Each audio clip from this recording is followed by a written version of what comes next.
Rei dos Reis. E treme a terra, o trovão santo, eu admiro, desejo tanto o Rei da Glória, o grande Rei dos Reis. Oh, que tremenda graça, oh, que infalível amor, tomou o meu lugar, a minha cruz levou, você deu sua vida, estou liberto enfim. Jesus, eu canto pelo que fez por mim.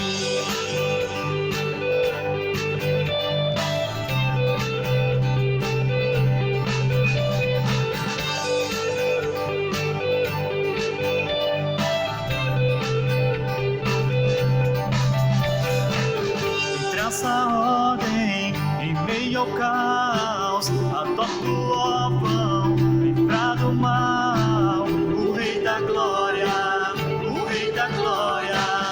Governa o mundo com sua justiça, esconde o sol, a face brilha, o Rei da Glória, o grande Rei dos Reis. Oh, que tremenda graça, oh, que infalível amor, tomou o meu lugar, a minha cruz levou, você deu sua vida, estou liberto enfim. Oh, Jesus, eu canto pelo que fez por mim.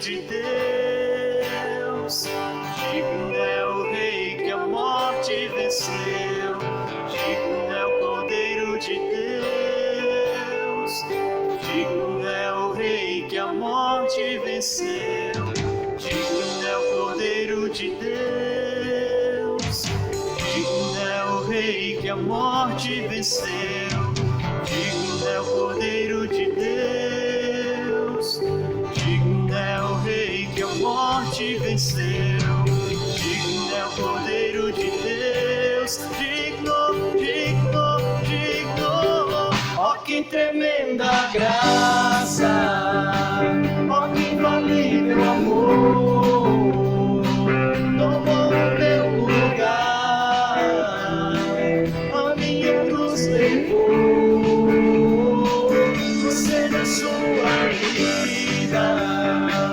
estou liberto enfim. Oh, Jesus, eu canto pelo que fez por mim.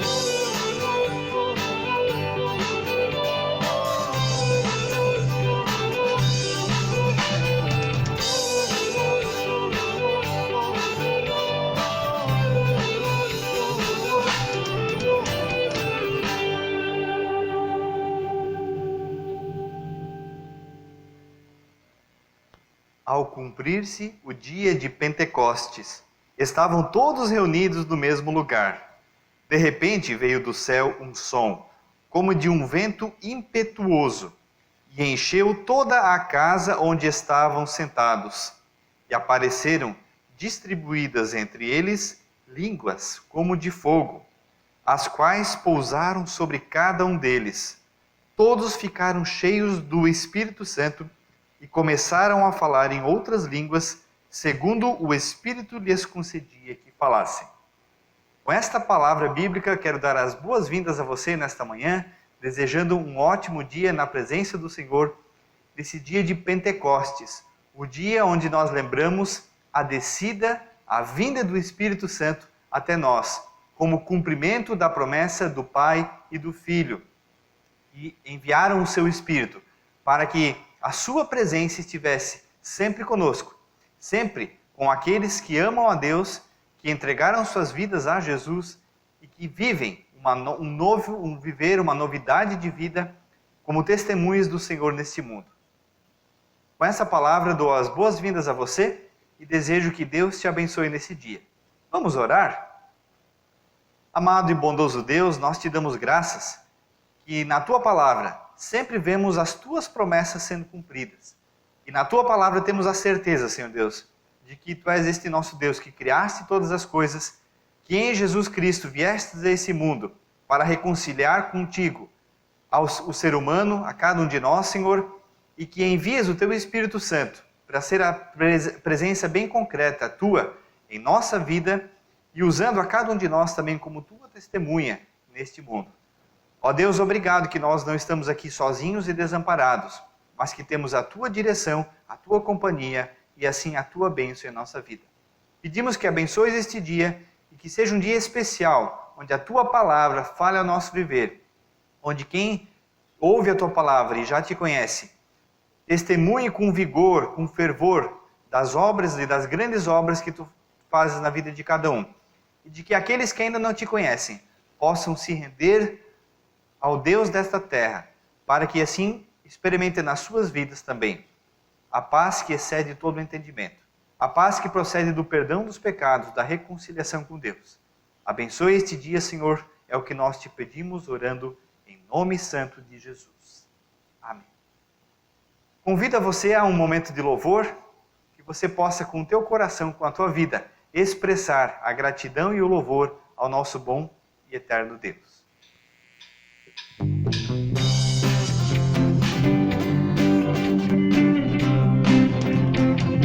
O que Deus amou,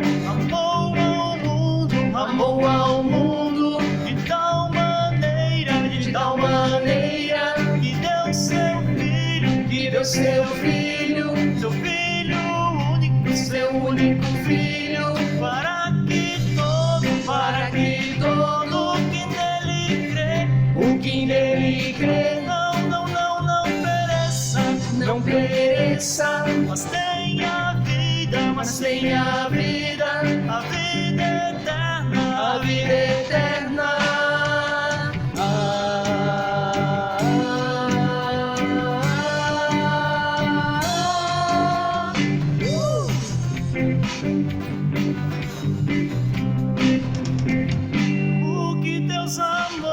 O que Deus amou, amou ao mundo, de tal maneira, que deu seu filho, seu único filho, para que todo o que nele crê, não pereça, mas tenha vida, a vida eterna.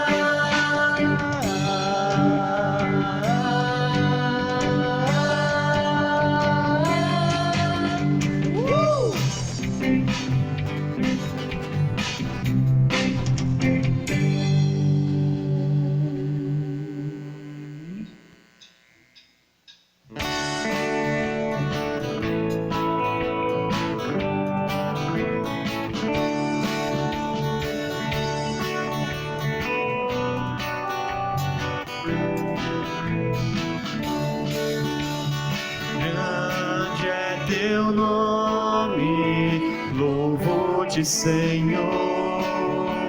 Santo é teu nome, és meu Redentor. O próprio Filho Deus por nós deixou o céu, aqui se humilhou, a morte se entregou. Grande é teu nome, louvo-te, Senhor. Santo é teu nome, és meu Redentor. Jesus ressuscitou, vitória alcançou, pôs fim à nossa dor, vencendo o tentador. Grande é teu Louvou-te, Senhor. Santo é teu nome, és meu Redentor. Não nos envergonhamos andando em sua luz. Nós temos no amor que a nós Jesus mostrou. Grande é teu nome, louvo-te, Senhor. Santo é teu nome, és meu Redentor. Que seja nossa vida a Ele só rendida, mostrar-lhe gratidão de todo o coração. Grande é teu nome, louvo-te, Senhor. Santo é teu nome, és meu Redentor.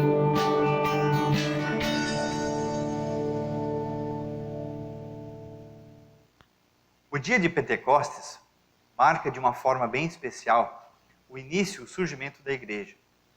O dia que o Senhor Jesus envia o seu Espírito, assim como ele havia prometido, 10 dias depois de ele haver sido levado aos céus, 50 dias depois da ressurreição. Nesse dia, como nós lemos no primeiro texto de hoje, vemos o Espírito Santo de Deus vindo sobre os discípulos de Jesus como que línguas de fogo.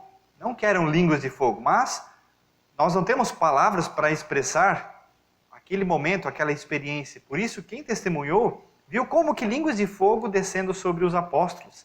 E eles passaram a falar até inclusive em outras línguas.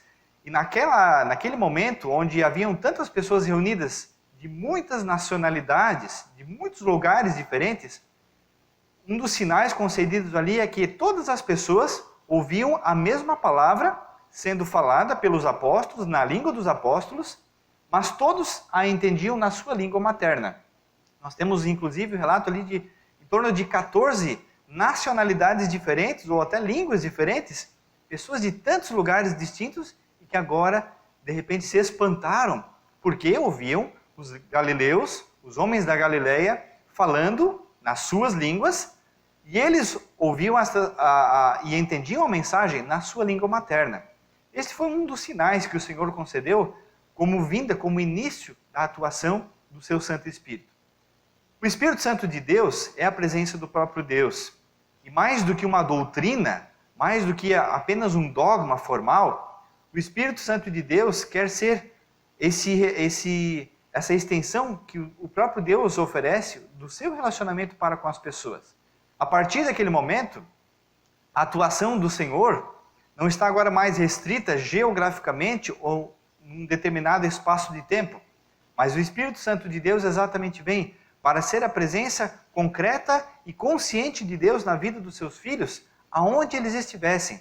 A partir daquele momento, não era mais necessário os filhos do Senhor irem até Jerusalém para prestar sacrifícios, ou estarem num determinado momento, ou num próprio local, como era o templo na antiga aliança. Naquele local, eles receberiam o perdão de Deus. Não, a partir de agora, aonde uma pessoa estivesse conectada com o Senhor, por meio do seu Filho Jesus, ali Deus, mediante o seu Espírito Santo, estava com a pessoa e a pessoa estava com Deus.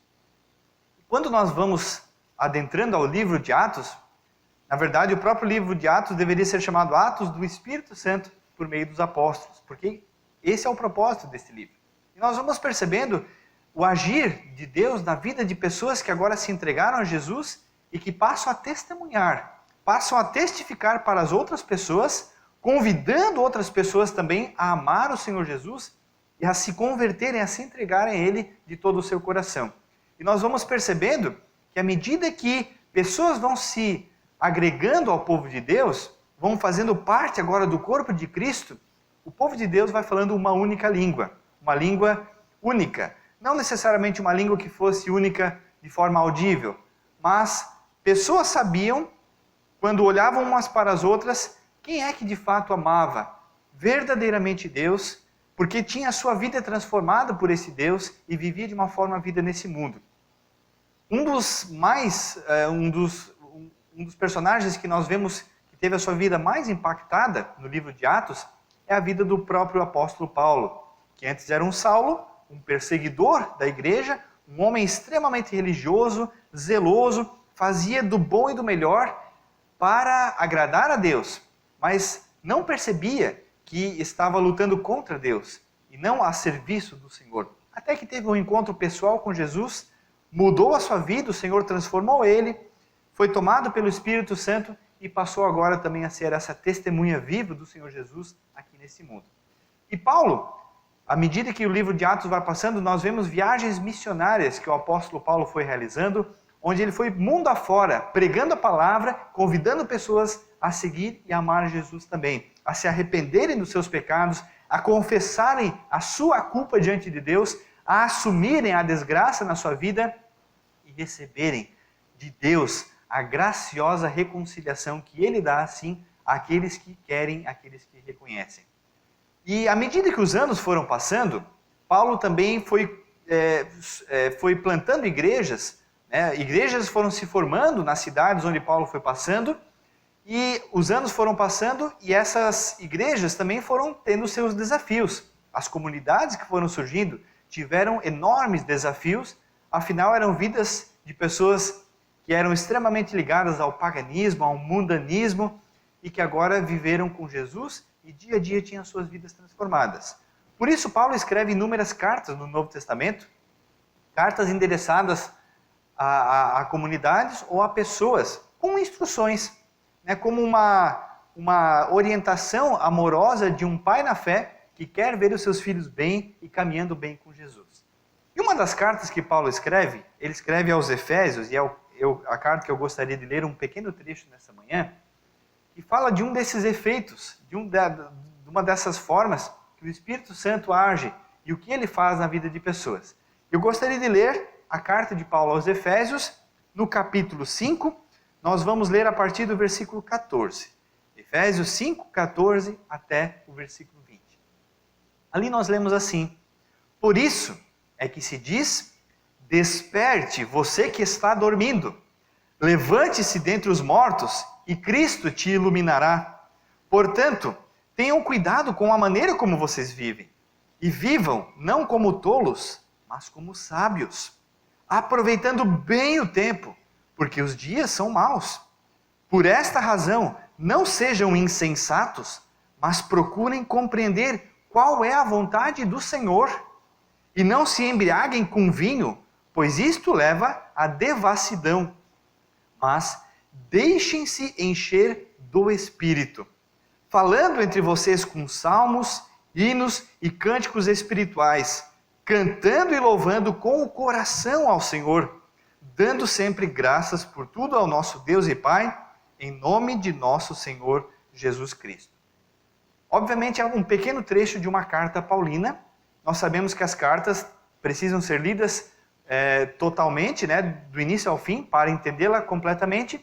A primeira parte dessa carta, como a maioria delas que Paulo escreve, tem uma espécie de um embasamento doutrinário, onde Paulo coloca de uma forma pontual, de uma forma explanatória, em quem ele crê, de que forma ele vive e por que ele vive dessa forma.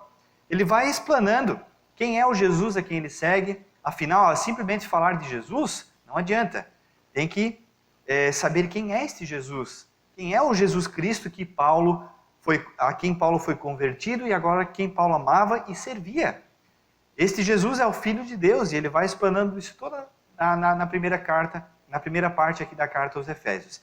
E nessa segunda parte ele vai dando agora conselhos muito práticos, coisas que faziam parte do dia a dia da vida das pessoas. Por isso são conselhos que servem de uma forma muito prática para nós hoje também.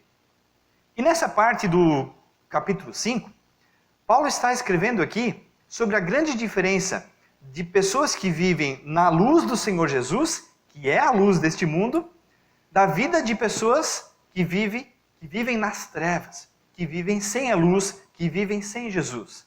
E a diferença é tão gritante, ou deveria ser tão gritante, quanto a luz e a escuridão.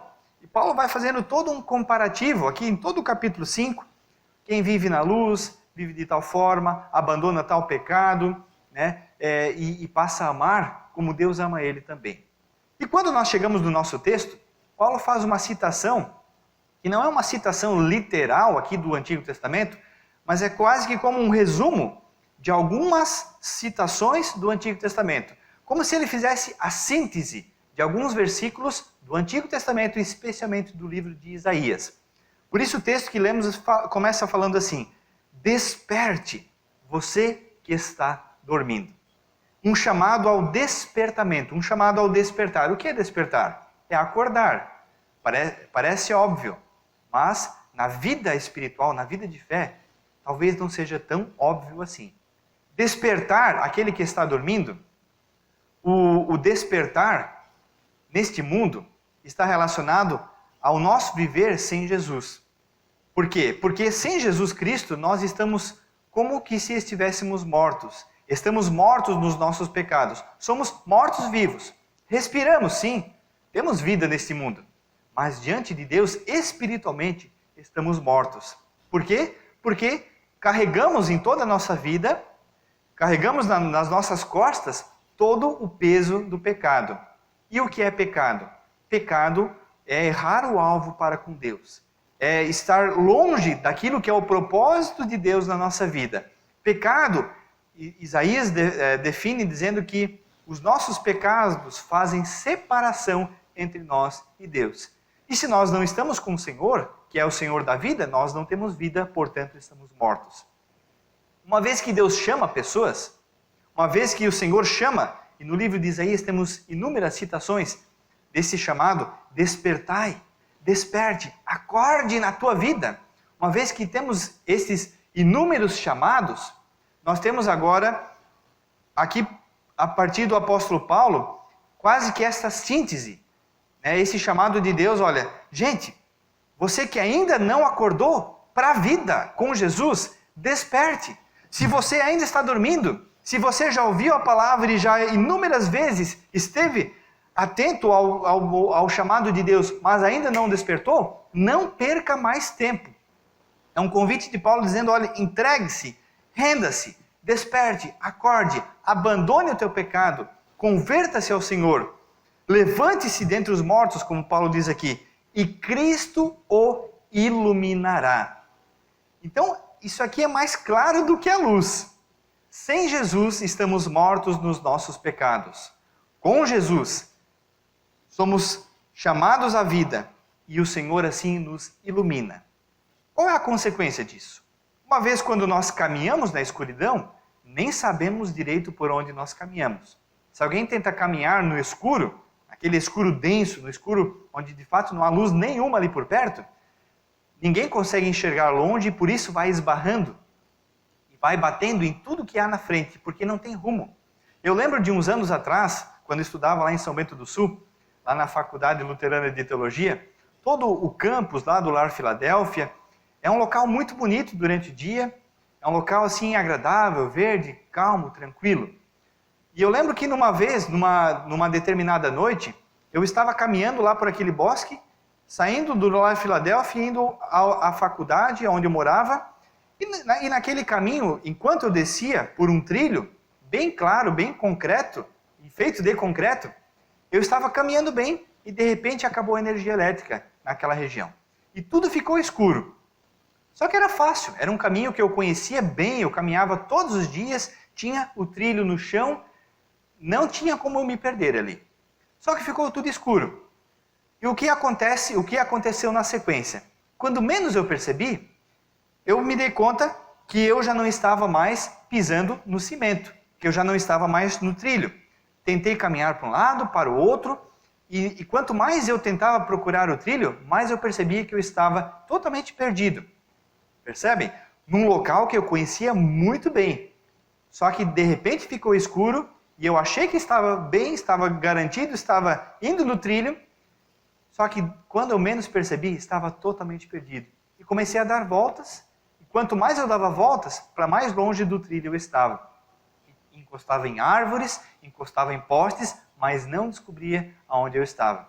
Até que, de repente, lá ao longe, passou um ônibus na estrada, e aquele ônibus lá distante, o farol iluminando, vindo com aquele ônibus, fez com que eu percebesse geograficamente onde eu estava. Ou seja, aquele pontinho de luz lá longe, que não iluminou meu caminho aqui, serviu como um ponto de referência ao qual novamente eu pude me embasar e perceber, poxa, o caminho é um pouco mais ali do lado. E eu ligeiro corri para aquele caminho e saí correndo, e no tempo que o ônibus veio, eu consegui dar alguns passos e assim poder seguir adiante seguro pelo meu caminho. Uma pequena ilustração que para mim desde aquele momento marcou, porque ele mostra bem o que é a nossa vida nesse mundo. Muitas vezes a gente caminha e acha que está bem, e acha que está seguro, e acha que vai a algum local, porque temos a nossa segurança. Só que por estarmos no escuro, por mais segurança que a gente tenha, sem luz nesse mundo, nossa vida não tem referência nenhuma. E nós achamos que qualquer caminho serve, mas qualquer caminho leva a lugar nenhum. Quando menos percebemos, estamos completamente destruídos na nossa vida. O Senhor Jesus é a luz desse mundo. E por Ele ser a luz desse mundo, Ele é a referência em meio à escuridão, porque novamente Ele nos conecta com Deus. Ele permite que nós tenhamos acesso a Deus. Foi para isso que Ele veio a esse mundo, para morrer, para dar a sua vida por nós, para que pudéssemos sim, se formos até Ele, termos perdão dos nossos pecados. E esse aqui é o chamado de Paulo. O chamado de Paulo para mim e para você é: desperte, se você ainda está dormindo. Levante-se dentre os mortos e Cristo te iluminará. A partir desse momento, a partir de que estamos iluminados pelo Senhor, a partir de que estamos no caminho, temos sim agora uma direção e um chamado novo e de um jeito novo de viver. E isso Paulo vai agora explicando também aqui aos Efésios. Pessoas que viviam de um jeito pagão, pessoas que vieram de culturas totalmente distantes da palavra de Deus e que agora precisavam sim de uma espécie de uma cartilha de como viver, para viver de acordo com a vontade do Senhor. E eu penso que a partir aqui dos versículos 15 a 20 temos conselhos muito práticos e muito próprios para o nosso dia a dia, hoje também, mesmo tanto tempo depois de Paulo ter escrito essa carta. Ele começa, e é um texto que começa concluindo, começa com a palavra portanto. Portanto, tenham cuidado com a maneira como vocês vivem. Cuidem de um jeito como vocês vivem. Em tudo na nossa vida nós cuidamos, se nós damos valor a alguma coisa. Da nossa carteira, com o nosso dinheiro, com os nossos cartões, nós cuidamos, nós não deixamos de qualquer jeito. Do nosso celular, que é tão importante nos nossos dias, nós não deixamos jogado em qualquer lugar ou de qualquer jeito. Algo de maior valor, cuidamos ainda mais. Por que não seria assim com a nossa vida? Por isso Paulo diz: portanto, tenham cuidado como vocês vivem. E vivam não como tolos, mas como sábios. Não viver como tolo, para mim é muito importante a palavra do livro de Provérbios, do Antigo Testamento. O livro de Provérbios também é um livro muito prático, de conselhos muito práticos para o dia a dia das pessoas. Mas ele tem uma linha vermelha que segue por todo o livro. O livro de Provérbios apresenta dois tipos de caminho, dois jeitos diferentes que nós podemos viver nesse mundo. Podemos viver de uma forma tola ou de uma forma sábia. E basicamente a definição de tolo e sábio é o jeito como ele está postado diante do Senhor. Qual é a nossa postura diante de Deus? Se estamos diante do Senhor com a nossa vida voltada para o Senhor, voltada para Deus, olhando para Ele, caminhando de acordo com a vontade dEle, somos considerados pessoas sábias. O sábio é aquele que vive com os olhos no Senhor, é aquele que vive diante de Deus. Obviamente o contrário disso é o tolo. É aquele que acha que ele tem a sua própria vida nas mãos, é aquele que acha que tem o controle das coisas e ele olha assim para Deus e diz: esse Deus aí, o que eu quero com ele? E ele volta as suas costas para Deus. Basicamente, o sábio e o tolo se define de um jeito como nós estamos diante de Deus. Ou estamos com a nossa face voltada para Deus, ou com as costas voltadas para Deus. Essa é a postura do tolo na vida.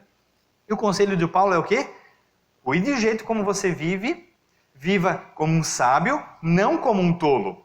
Versículo 16 vai dizer: aproveitando bem o tempo, porque os dias são maus. Aproveitar bem o tempo é não dar brecha nenhuma para que os nossos dias sejam vividos de forma vazia, de forma vã. Aproveitar bem o tempo é exatamente eu perceber que o meu viver neste mundo é um sopro. E estamos hoje aqui e amanhã não estamos mais. E podemos viver 100 anos. E passou como um sopro diante daquilo que é a eternidade. Então, eu não deveria passar a minha vida aqui nesse mundo dando brecha, brincando com a possibilidade da perdição. Mas eu deveria empenhar todos os meus esforços, toda a minha vida, toda a minha consciência, todo o meu ser, todo o meu saber, para exatamente não dar brecha nenhuma para a perdição, mas voltar toda a minha vida para a salvação que Jesus me presenteia. E viver como um salvo. Aproveitar bem o tempo é isso. É não brincar com a vida. É não brincar com a possibilidade da perdição eterna. Mas aproveitar a chance que o Senhor nos dá. Porque quando menos percebermos, a nossa vida se foi. O conselho de Jesus é: vigie e ore, porque você não saberá nem o dia, nem a hora que o Senhor vem, que o Senhor voltará. Os dias que nós vivemos, porque Paulo fala assim, porque os dias são maus. Os dias aqui, não é que há só maldade nos nossos dias, mas os dias maus que nós vivemos é a nossa era, é a nossa época. É a época onde nós temos ainda o pecado presente. E não deveríamos dar brecha para o pecado entrar e se instalar na nossa vida. Por esta razão, não sejam insensatos. Olha, novamente, uma outra palavra para tolo. Paulo tem todo um carinho de dizer, gente, aproveita a chance. Não brinque, não seja tolo, não seja insensato. Mas procurem compreender qual é a vontade do Senhor. E qual é a vontade do Senhor? Em outro local, aqui em 1 Timóteo, Paulo vai dizer que a vontade do Senhor é que todas as pessoas sejam salvas.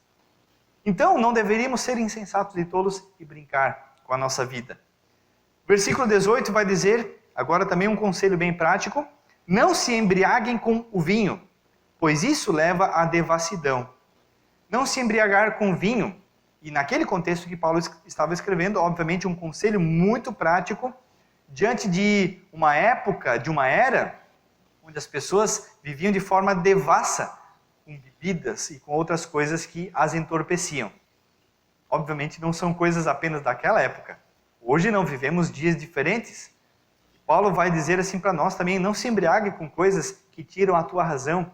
Não coloque na tua vida coisas que deixam ou que te dão a possibilidade de você sair de você mesmo, perder a tua razão e fazer aquilo que não agrada a Deus. Se é a bebida, corta ela da tua vida. Se é alguma outra droga, como a bebida também é droga, corta da tua vida. Não brinca com fogo se você não quer se queimar. Paulo não quer que nós nos embriaguemos aqui com vinho.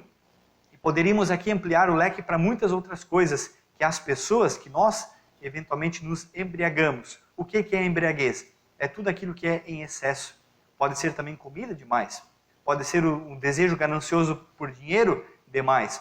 Pode ser algum relacionamento completamente longe da vontade de Deus, mas é que eu me embriago com as suas delícias. E por aí vai. Inúmeros pecados que muitas vezes são tidos como pecados de estimação e que parece que não faz mal nenhum. Ah, é só uma bebidinha, é só um copinho, eu bebo socialmente, isso não vai fazer mal para mim. Se não vai fazer mal para mim, bem também não vai fazer. Então eu posso tranquilamente viver sem, até por amor e principalmente por amor àqueles que não podem, por terem um problema, por exemplo, da dependência do álcool. E assim nas outras áreas da vida também. Só que o que nós temos que ter em mente, existe um ditado que eu penso que é muito sábio, o ditado que diz assim: saco vazio não para em pé. Um saco vazio, né, um saco que a gente coloca no chão, se deixarmos ele vazio, obviamente ele não vai ficar em pé. Se a pessoa antes era acostumada a viver e cultivando o seu pecado, e isso é que a mantinha, a sua vida, entre aspas, em pé, e quando uma vez a pessoa agora abandona estas coisas, Não adianta abandonar por abandonar estas coisas, achando que isso resolve a vida. Por isso Paulo vai dizer aqui, mas deixem-se encher do Espírito. E o Espírito que Paulo fala aqui, embora não está falando do Espírito Santo, mas o Espírito, obviamente, que ele menciona aqui, é o Espírito Santo de Deus. Então o conselho é o quê? Tira o pecado da tua vida, deixa a luz do Senhor Jesus te iluminar e mostrar aquilo que não é da vontade do Senhor para ti. E agora encha-se do Espírito Santo de Deus. E o Espírito Santo de Deus não é dominado por nós, ele não age conforme a nossa ordem, conforme um comando que nós damos ligando um botão. O Espírito Santo de Deus é o próprio Deus. Lá em João nós temos testificado que ele é comparado como o vento. Assim é o Espírito Santo de Deus, como o vento, sopra onde quer. Ninguém sabe a sua direção, ninguém sabe de onde ele vem, nem para onde vai. Ora está indo para um lado, ora para o outro, ninguém vê, mas se percebe a sua ação, o seu agir. E assim é o Espírito Santo de Deus, assim quando o Senhor entra na nossa vida e nos preenche, o vazio sai. Somos agora pessoas novas em Jesus, renascidas e que andam em novidade de vida com Jesus e a partir de Jesus, que passam a odiar o pecado e passam a querer viver com a sua vida voltada para o Senhor. E este jeito de viver agora é pautado aqui nos versículos 19 e 20, onde Paulo vai dizer assim, uma vez cheios do Espírito, fale entre vocês com salmos, hinos, cânticos espirituais, cantando e louvando com o coração ao Senhor, dando sempre graças por tudo a nosso Deus e Pai, em nome de nosso Senhor Jesus Cristo. Claro que Paulo, quando aqui está falando assim, fale entre vocês com salmos e hinos, não significa que agora a nossa conversa vai ser apenas usando os salmos, mas sim que a palavra de Deus paute o nosso linguajar, paute o nosso jeito de se postar neste mundo, paute, direcione, guie, dirija os nossos passos, os nossos caminhos, a nossa mente, o nosso coração, o nosso falar, o nosso ouvir. Ou seja, o Espírito Santo de Deus é o Senhor querendo preencher a nossa vida de tal maneira que vivamos como Paulo disse a respeito de si mesmo, já não sou eu mais quem vive, mas Cristo vive em mim. E quando Cristo vive em nós, nós não somos mais escravos das nossas vontades, não somos mais cativos às nossas escolhas, mas vivemos segundo o guiar soberano e livre do agir do Santo Espírito de Deus. De maneira que quando eu estou diante de uma decisão, não sou mais eu que agora quero tomar essa decisão e quero fazer essa escolha conforme o pecado que há lá no meu coração, conforme a tendência que há em nossa vida de pecar. Mas eu conscientemente dou um passo atrás na vida e me pergunto, qual é a vontade de Deus para este assunto na minha vida? E aí sim eu tomo uma decisão. Não é Deus que vai tomar a decisão por mim. Eu tomo uma decisão pautado na vontade de Deus e caminho seguro nos passos que o Senhor quer me mostrar. No finalzinho desse texto, ele convida a nós a darmos graças. E obviamente é um texto que não termina aqui. O capítulo 5, na sua sequência, Paulo agora vai desenvolver as áreas de relacionamento onde o ser cheio do Espírito Santo de Deus tem que fazer toda a diferença. Porque senão, não faz diferença nenhuma. A primeira área onde o Espírito Santo de Deus faz toda a diferença é na área de um relacionamento entre um marido e uma mulher. Isso temos a partir do versículo 21, versículo 22, onde Paulo convida os maridos a amarem as suas esposas como Cristo amou a sua igreja, dando a vida por ela. E em consonância com esse plano maravilhoso de Deus que tínhamos em Gênesis e que foi quebrado pelo pecado, agora em Jesus as esposas sim podem ser submissas aos seus maridos. Não submissas a partir da escravidão do pecado, e aqui não tem margem nenhuma para qualquer tipo de ideologia de A, B ou C. É plano redentor de Deus que tem a ver com o plano original de Deus, da sua criação, e que Paulo agora resgata e vai dizer, olha, o marido ama a sua esposa e ele é o cabeça. E a sua esposa se sujeita ao seu marido porque ela ama ele também. e os dois se sujeitam assim um ao outro, e os dois vivem um relacionamento pleno do amor de Deus, sem margem aqui para imposição, para exigências, para viver a partir do pecado, mas sim de acordo com a vontade de Deus. A segunda esfera de relacionamento, agora Paulo vai falar a partir do capítulo 6, do relacionamento de pais e filhos, onde pais são chamados a cuidar dos seus filhos, onde os filhos são chamados a obedecer aos seus pais, e os pais chamados a não provocarem os seus filhos à ira, mas a amarem, a exortarem, a disciplinarem no temor do Senhor. A próxima esfera de relacionamento é agora o trabalho. E Paulo vai dar conselhos muito especiais para a relação de patrão e empregado, na época servo, né, e o seu senhor, porque era a estrutura social da época. Mas hoje, o jeito como eu me posto no meu trabalho, no meu dia a dia, seja se eu sou dono de uma empresa, seja se eu sou empregado, não interessa. Seja se eu trabalho sozinho, acompanhado, de qualquer forma. Paulo vai nos dar conselhos muito práticos para que o nosso trabalho também seja uma expressão de louvor ao Senhor e no jeito como eu trabalho também seja ali expresso os salmos, os hinos e os cânticos espirituais.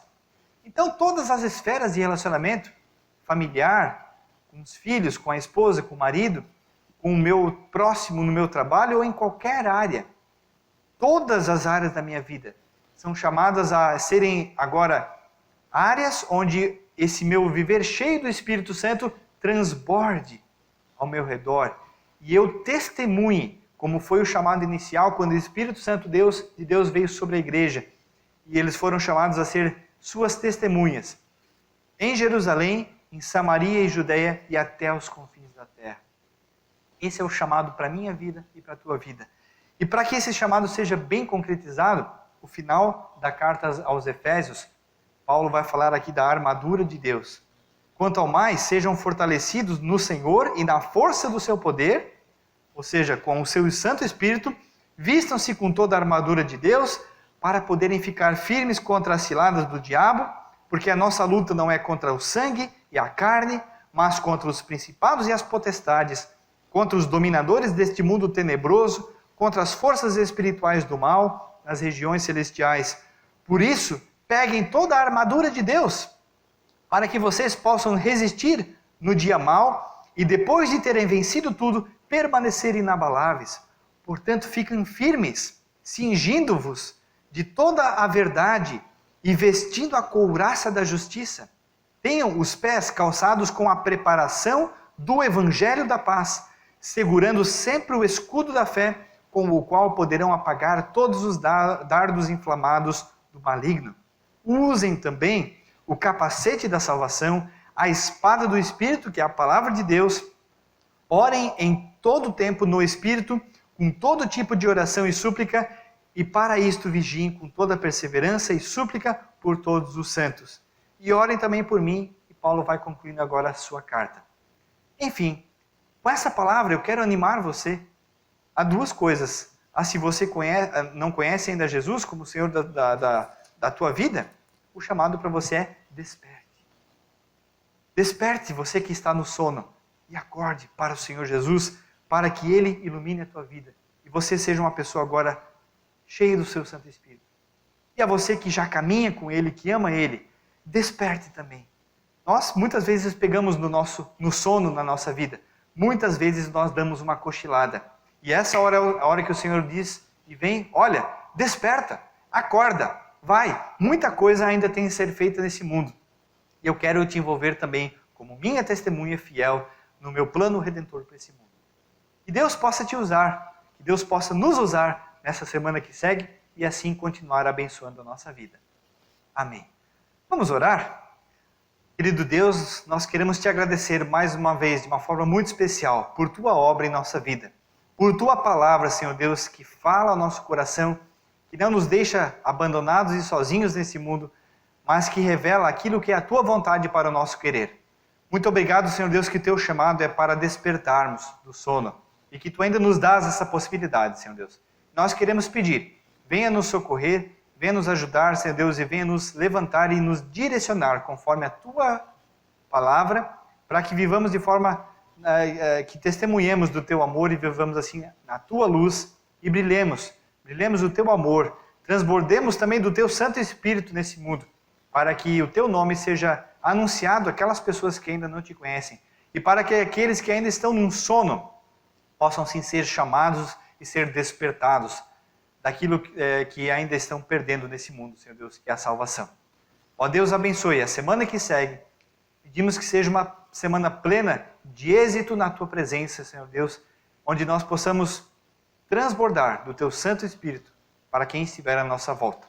Nós assim oramos agradecidos no nome santo e precioso de Jesus. Amém. Que Deus te abençoe, que o seu Santo Espírito te envie para a semana que segue, que seja uma semana na presença do nosso Deus. Amém. Lembrando que na terça-feira à noite, às 20 horas, temos o estudo bíblico no Melk e Toupava Central, no Facebook, ao qual nós fazemos ali uma live, terça, às 20 horas. E mais uma vez queremos também agradecer a todos os que têm ofertado, que têm contribuído. Muito obrigado por todo esse mês de maio, pelo sustento. E você ajudou a nossa comunidade a ter. Que Deus possa, assim, te usar também adiante. Se você tiver essa liberdade e essa alegria em ofertar, os dados estão aí na tela. Deus te abençoe ricamente também no teu viver. Vamos ainda louvar ao Senhor? Nesta última música, queremos assim ser enviados por este nosso Deus para a semana que segue. Amém.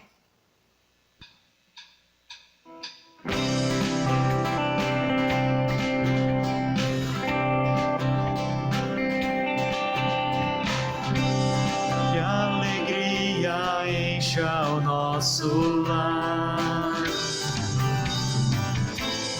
que nas ruas haja paz,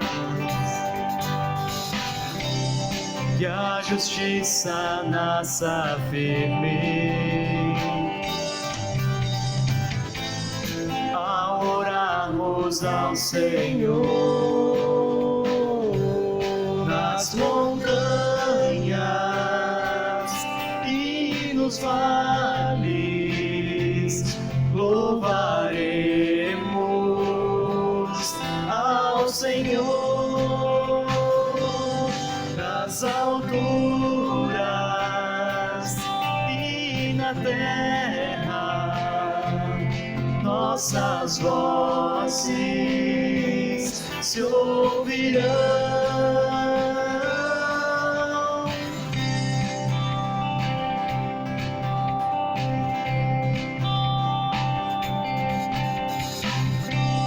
Que a escuridão se afaste ao andarmos em sua luz, que sua glória encha a terra como as águas enchem o mar. Nas montanhas e nos vales louvaremos ao Senhor. Nas alturas e na terra nossas vozes se ouvirão.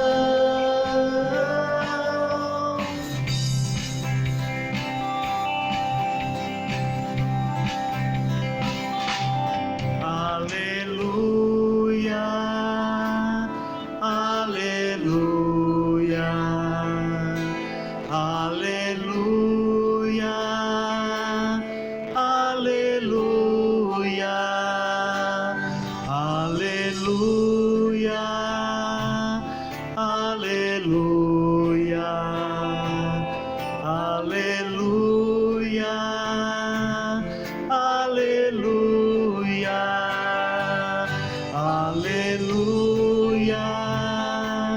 aleluia,